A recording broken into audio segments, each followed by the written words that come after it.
He said a few things, for example, where do I stand? Is in my private life, but let me speak more of public life, because that's what concerns all of us. I was not a politician. I have never actually voted when I decided to go and run for governor of Anambra State. I've never even slept in my village for one day. But something happened that made me to decide this is enough. And what was that? Coincidentally, in 1999, Professor B.C. Nwosu ran to be governor of Anambra State. In the primary, he lost. Professor B.C. Nwosu. I wasn't part of the election, wasn't the party, wasn't the party member. In 2001, they found out that the governor then wasn't doing what is expected, and a group of people approached him and say, you plan to contest in 2003. Professor B.C. Nwosu turned to the group and said, I'm going to be 60 in 2003. Nobody, no 60-year-old can govern Anambra State. It's a very difficult state. You need a young man between 40 and 45 who is successful on his own, who can be able to battle all the problems.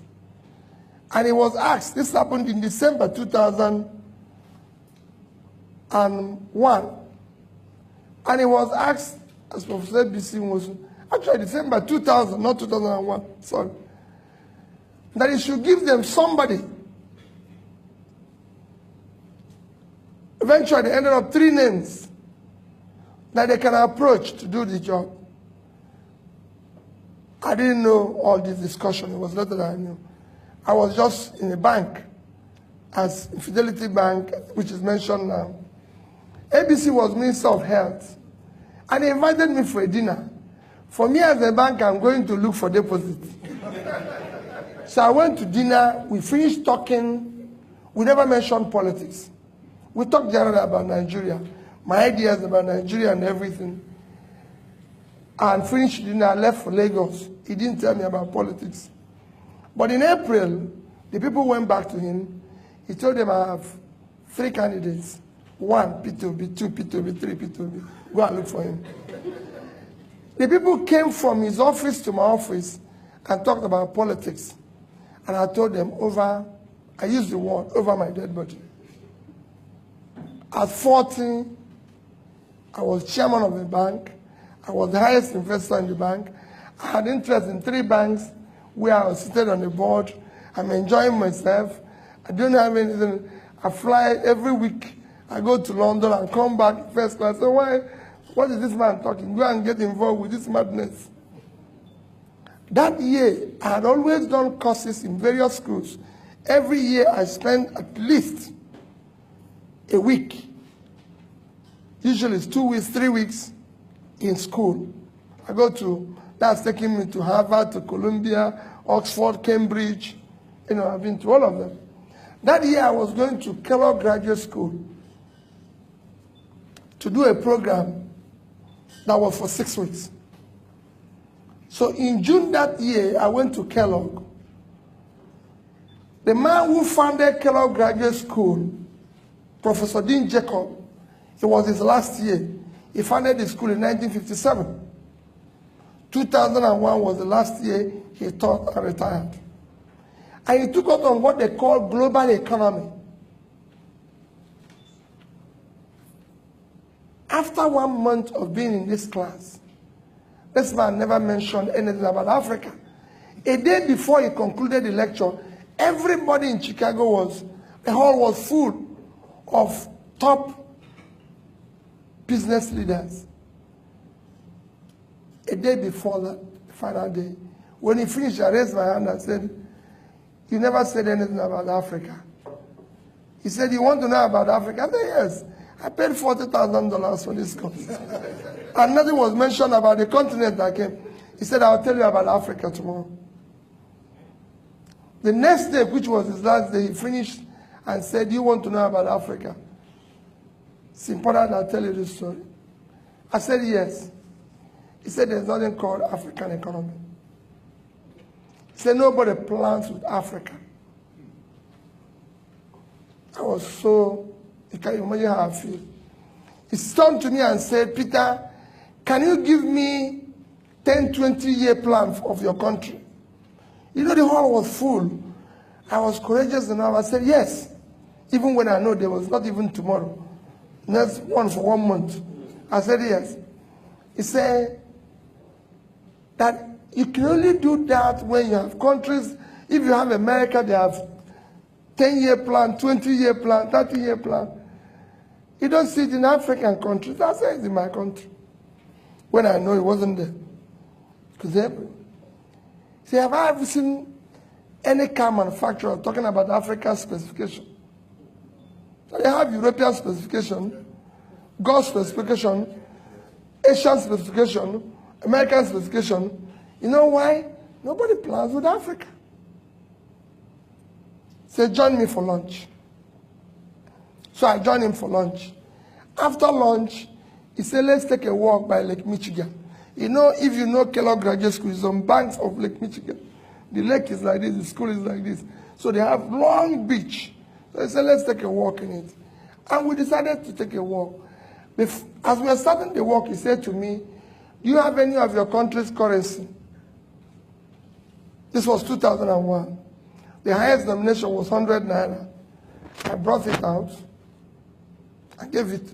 He said, how much is it? I said, 100 naira. He brought out $100. He said to me, which of these two currencies do you prefer? I told him dollar. He said, why? I told him that it's 100 naira to $1. So his own is 10,000 naira. My own is 100 naira. So he said I should keep his dollar and take my naira. Took my naira. So he gave me $100 for 100 naira.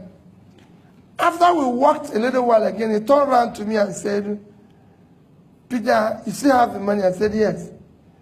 He said, he brought it out again and said, which of these two currencies do you prefer? I told him $100.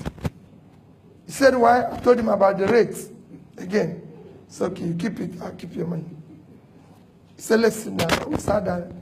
He first proved to me that it costs more to print the naira than to print the $100. Naira have multiple colors. I came back and took it on with Sanusi, and he agreed. Naira have multiple colors, but dollar is just green and white. He said to me, Peter, do you know why you believe in the dollar and you don't believe in naira? I answered him again. He said, no, it's the amount of faith you have in your country. You don't have faith in your country. It's not about it. You don't have faith in your country. Economy is driven by faith. Nothing else. Anybody who tells, I've been teaching this for several years now, is faith. It's hope. That is what those plans I'm talking to is all about. 10 years, 20 years. It's hope. Nobody is sure what is going to happen in 10 years. But countries do give their people hope. But there's a sense of hopelessness in your place. That's why you prefer this currency. I've served on various boards and various committees and everything. And he went on and on to tell me about his life. And he convinced me that Japanese people keep their money in yen, not the rates. Chinese in Chinese yuan. Malaysians in Malaysian ringgit. Singapore in Singaporean dollars. He went on, then there was no euro. He told me Italians, which their rate was worse, keep it Italian real. Germans in marks, everybody in this. But the Africans don't keep it because they don't have faith in their continent. So they give it to the dollar and make the dollar stronger. Because they prefer to put their money here and build in America.